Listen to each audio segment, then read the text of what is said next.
The first time I realized my marriage was over, I was holding a paper cup of lukewarm coffee in a hospital hallway. My hands were shaking, but it wasn't from fear about my dad's surgery. It was because my husband's phone lit up in my palm, and a message popped up that was never meant for me to see. And in that bright, ugly little rectangle of light, I watched my whole life tilt sideways. My name is Tessa. I was 33 when all of this happened. I live in Portland, Oregon, the kind of city where people name their sourdough starters and take their dogs to brunch. My husband, Micah, was 36. He worked as a project manager for a commercial construction company.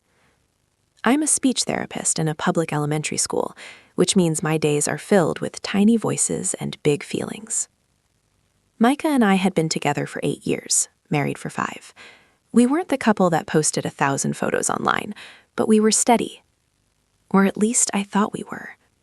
He was the kind of guy who remembered the little things. My favorite brand of sparkling water, the song I listened to on repeat after college, the way I hated cilantro like it had personally wronged me. He used to leave notes on the counter that said things like, "Eat lunch today, love you." It sounds small, but it felt like safety. And after growing up watching my parents fight like it was their second job, safety was what I craved. The first cracks didn't show up as screaming or slamming doors. They showed up as absence. Micah started coming home later. At first, it made sense. Construction projects ran long, deadlines got messy. He'd walk in smelling like sawdust and cold air, tie loosened, eyes tired. "Big day," he'd say, kissing my forehead like a routine. Then big day turned into big week, and then it turned into him texting, "Don't wait up, meeting ran late," or "Client dinner, sorry." I tried to be supportive, I really did. I'd keep dinner warm, I'd watch shows alone, I'd fall asleep with the dog pressed against my legs and tell myself this was adulthood. But something in the house started to feel hollow. One night, I asked him straight out, "Are you okay?" We were standing in the kitchen. I was rinsing dishes. He was staring into the fridge like it might answer him. He didn't look at me when he said, "Yeah, just stressed." "About work?" "About everything," he said, and his tone was sharp enough to make me flinch. That was new. Micah wasn't sharp. He was calm. He was the guy who talked cashiers through their bad days. I turned off the faucet. "Talk to me," I said. He exhaled like I was asking him to lift a car. "I don't know, Tess. I feel like I'm carrying a lot." It landed wrong, because in my mind, we were carrying things together. "What do you mean?" He shrugged, still not looking at me. Bills, the house, planning, life.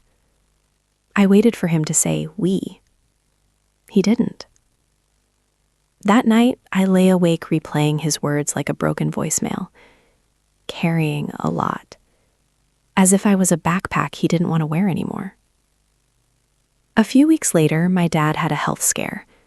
My dad is one of those men who never complains. He's a retired electrician, hands always rough, humor always dry.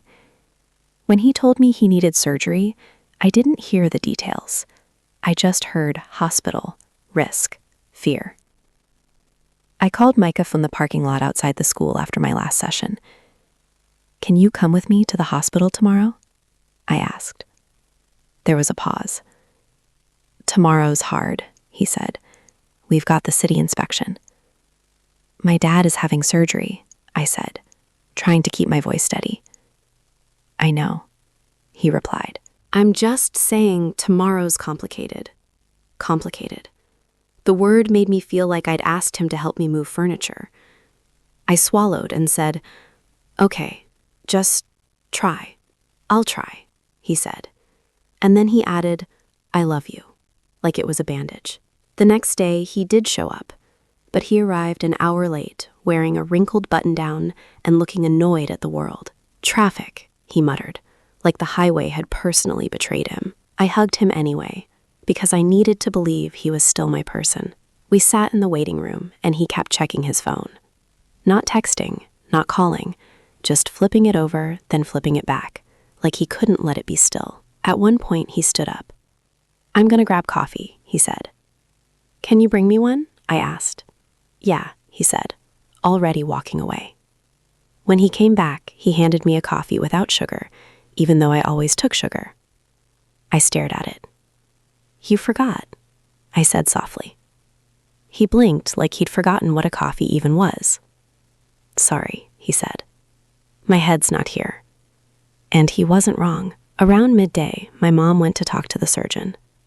Micah stood near the vending machine, tapping his foot. "I need to step outside and take a call," he said. "Now?" I asked. "We're about to get an update." He hesitated, then said, "It's work. It's important." Everything was important except what was happening right in front of me. He walked out, and I watched him go through the glass doors, phone to his ear. I waited.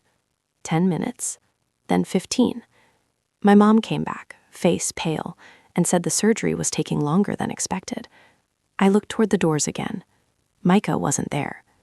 I texted him, "Where are you? I need you." No response. I called.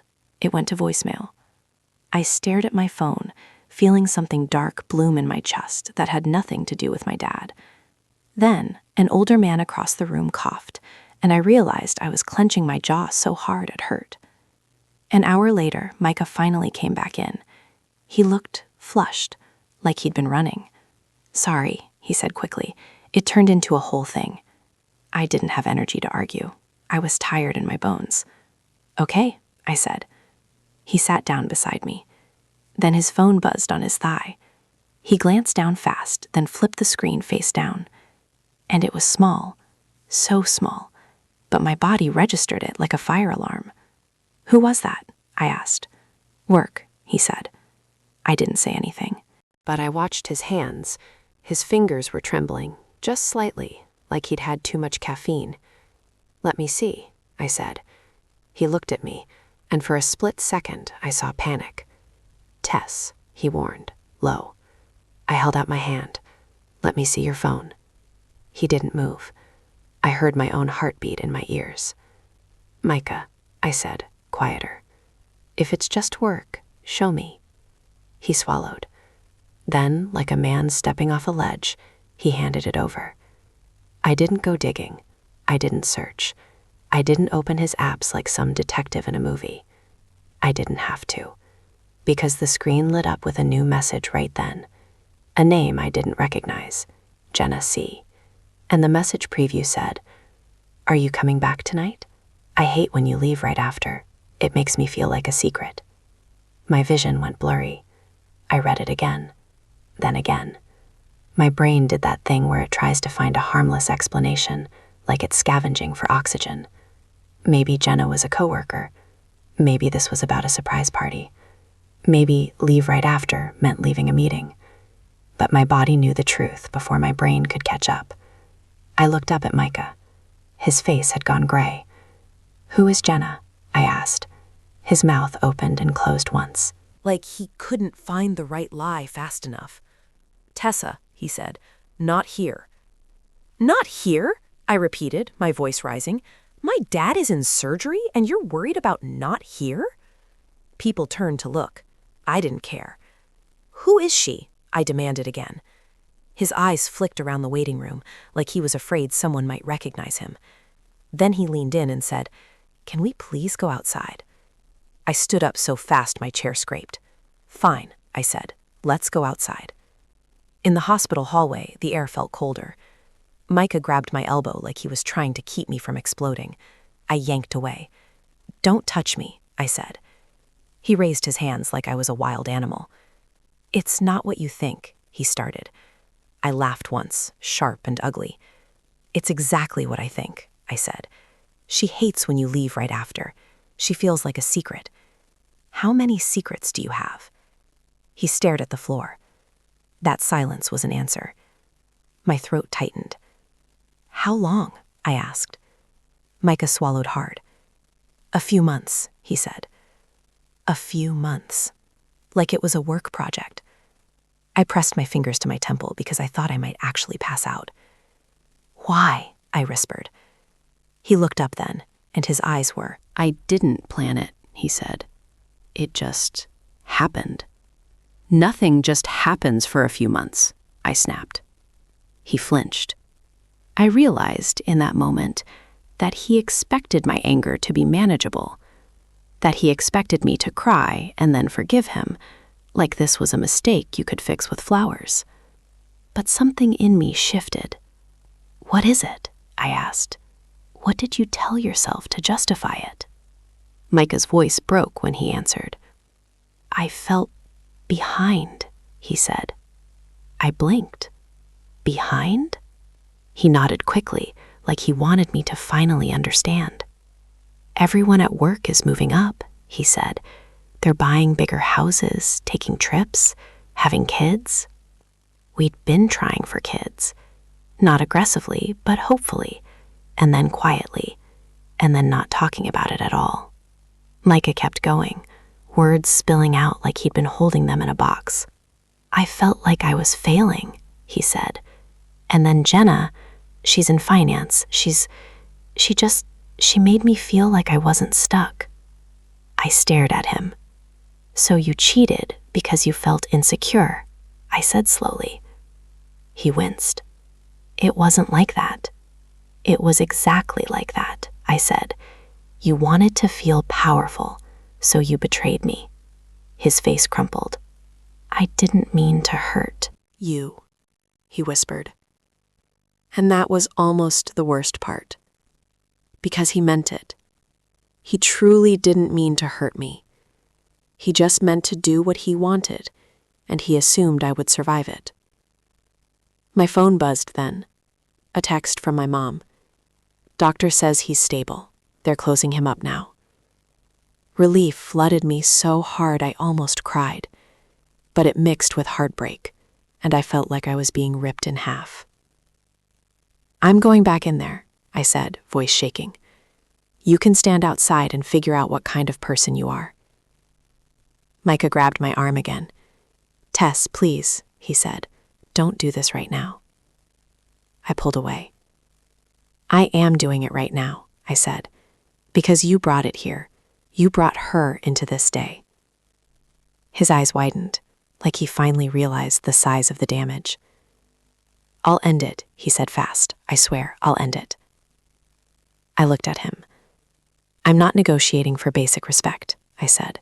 "I'm not your backup plan." I turned and walked back toward the waiting room, my legs feeling like they belonged to someone else. For the rest of the day, Micah hovered like a ghost. He didn't sit next to me. He didn't talk to my mom. He just watched, like he was hoping I'd look over and give him permission to exist again. At one point, I went to the bathroom and locked myself in a stall. I didn't cry loudly. I cried silently, the way people cry when they're trying not to fall apart in public. I pressed toilet paper to my mouth to muffle the sound, and I thought, this can't be my life. But it was. When we finally left the hospital that night, Micah followed me to the car. "I'll do whatever you want," he said. "Therapy, counseling, I'll quit my job if I have to." He was saying words like a man reading from a script. I stared straight ahead as I unlocked the door. "What I want," I said, "is for the truth to stop changing depending on what you think I can handle." Micah's voice went quiet. "I told her I'm married," he said. "She knew." Of course she knew. "Is she pregnant?" I asked suddenly, because my brain wanted to run through every possible worst-case scenario. His eyes widened. "No," he said quickly. "No, nothing like that." "Do you love her?" I asked. He hesitated, just for a second, but I saw it. And that hesitation cut deeper than anything else. "I don't know," he whispered. I nodded, like my body was taking notes. "I do. I know." I got in the driver's seat. Micah stood there, helpless. "Please don't leave," he said. I looked at him then, really looked. This man who once felt like home. And I realized something painful and clear. He wasn't asking me not to leave because he loved me. He was asking me not to leave because he didn't want to face the consequences. "I'm not leaving," I said softly. "I'm going home. You're the one who already left." I closed the door and drove away. That night, I packed a bag and took the dog to my sister's apartment across town. My sister, Mariah, opened the door in sweatpants, took one look at my face, and said, "Oh no." I didn't even make it inside before I started sobbing. She wrapped her arms around me and didn't ask questions until I could breathe. When I finally told her, she didn't gasp dramatically. She didn't say, "I knew it." She just said, "You don't have to decide anything tonight." And that was the first kind thing anyone had said to me in hours. Micah texted nonstop. "I'm sorry. Please talk to me. I made a huge mistake. I'm at home. I'm alone. I'm ending it." I didn't respond. Because I realized something. He'd had months to choose me. And he didn't. Now he wanted a quick fix. Because truth had finally touched daylight. 2 days later, I met him at our house to talk. I brought Mariah with me, and I didn't apologize for it. Micah looked wrecked, unshaven, red-eyed. He opened his mouth and immediately started crying. "Tessa," he choked out, "I hate myself." I stood in the doorway and felt strangely calm.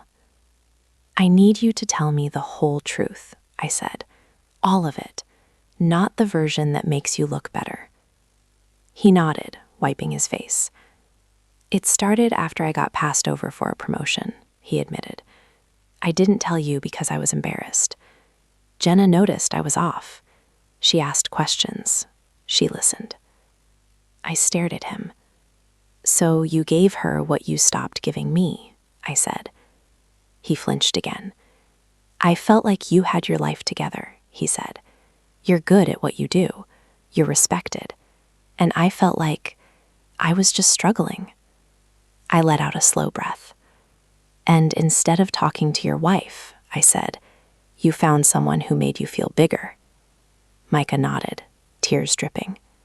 "Yes," he whispered. There it was. Honesty, finally. And it didn't save him.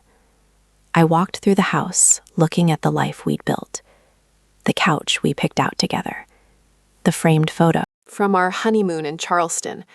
The little dent in the hallway wall where we dropped a dresser and laughed about it. It hit me then that betrayal isn't just about someone else. It's about what gets stolen. He didn't just cheat. He stole my sense of reality. I turned back to him. "I'm filing for separation," I said. Micah's face collapsed. "No," he pleaded. "Please, please don't do this. We can fix it." I shook my head. "You didn't break a plate," I said. "You broke trust. And trust isn't something you glue back together and pretend it's fine." He stepped forward. "I'll never do it again," he said, voice shaking. "I swear." I looked him in the eye. "I believe you," I said. He froze, hope flickering. And then I finished. "I believe you because you already got what you wanted. You got the thrill, you got the attention, and now you're scared. That's not change. That's panic." Micah started sobbing harder. Mariah moved closer to me, steady like a wall. Micah whispered, "I love you." And I said something I never thought I'd say. "I think you love the version of me that made your life easier," I replied, "but you didn't love me enough to protect me." The fallout was messy. There were phone calls to lawyers. There were spreadsheets. There were conversations about who keeps what. Micah tried to be fair. He offered me the house. He offered me money. He offered me anything that didn't require him to look at his own choices too closely. Jenna apparently didn't take the breakup well. Micah told me she showed up at a job site and screamed at him in front of a crew. When he said it, he looked like he expected me to feel sorry for him. I didn't.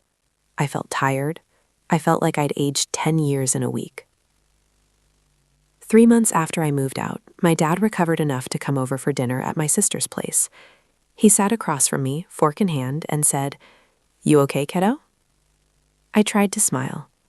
"I'm getting there," I said. He nodded like he understood something deep.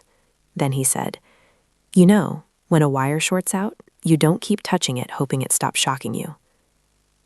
I laughed through the lump in my throat. "That's the most dad advice you've ever given," I said. He pointed his fork at me gently. "Don't let anybody convince you to live in the dark because they're afraid of the light," he added. And I almost cried right there at the table. A year later, I saw Micah at a grocery store. We passed each other near the produce section. He looked older. Not in a dramatic way, just dulled. He nodded awkwardly. "Tessa," he said. "Micah," I replied. There was a pause where a million memories tried to climb up my throat. He cleared his voice. I'm sorry," he said again, softer than before. I looked at him and I realized something else. I didn't need his apology anymore. I didn't need his regret to validate my pain. "I know," I said. And then, because I meant it, I added, "I hope you figure out why you did it, for real. Not just so you can feel less guilty, but so you don't destroy someone else the same way." Micah's eyes filled. He nodded once. "Yeah," he whispered. And then we walked away from each other like two strangers who used to share a language. Here's what I learned. Cheating isn't always about wanting someone else. Sometimes it's about wanting to escape yourself, your insecurities, your disappointment, your fear of being ordinary. But when someone chooses that escape, they hand you the bill. And the bill is paid in trust, in peace, in the simple ability to believe the person beside you is safe. If you're listening to this and you've been betrayed, I need you to hear me. You are not too much because you expect honesty. You are not dramatic because you want loyalty. You are not cold because you refuse to accept a love that comes with conditions. Some people will break your heart and then ask you to comfort them about it. You don't have to. You can walk away. You can grieve. You can rebuild. And one day, you'll wake up and realize the quiet in your life isn't loneliness. It's peace. And peace is worth everything.